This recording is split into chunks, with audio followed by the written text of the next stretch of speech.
Hey y'all, and welcome back to Mental Health Monday. I'm Dr. Monica, licensed clinical psychologist in the state of Georgia, and today I wanted to talk a little bit about boundaries and setting limits. So last week, this topic actually came up in a quote that I posted on my business page at Dr. Monica Lynn. The quote read, "Learn to say no. It's a radical act rooted in self-love."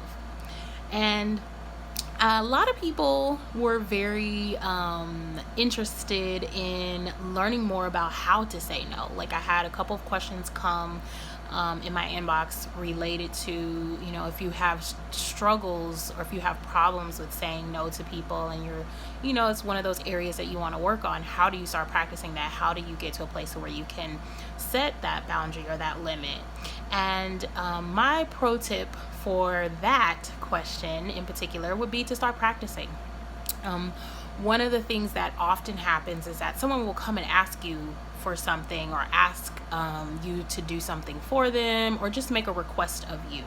And you may feel uncomfortable about whatever it is, but because of like the immediacy of the situation, sometimes we feel compelled to give an answer right then and there.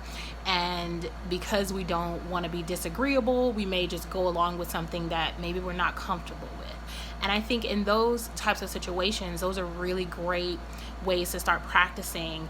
First and foremost, asking for time. Like, you don't need to respond right away.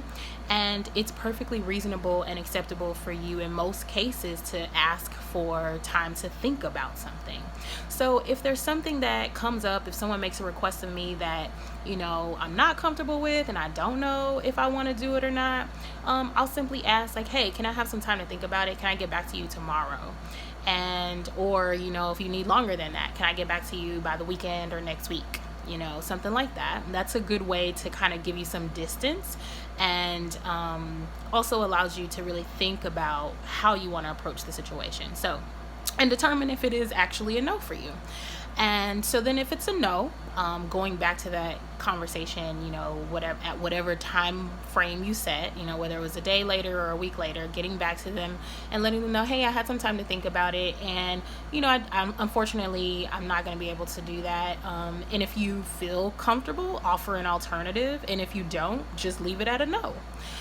So yeah, this Mental Health Monday pro tip would be practice saying no. Practice asking for time to think about things, and that's how you get more confident and more comfortable in being able to set that limit with people when you don't necessarily want to go along with something or do something that may impact your sense of peace and well-being.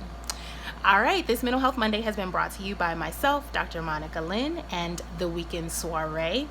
Also want to let you guys know and just remind everybody, if you have not purchased your tickets for the Weekend Soiree, it is quickly approaching, very, very fast.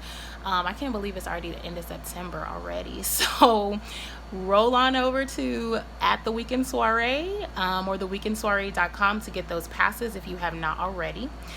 We are looking forward to seeing you there, and as we get closer to the date, I will be talking more and more about my workshop. All right, see y'all later.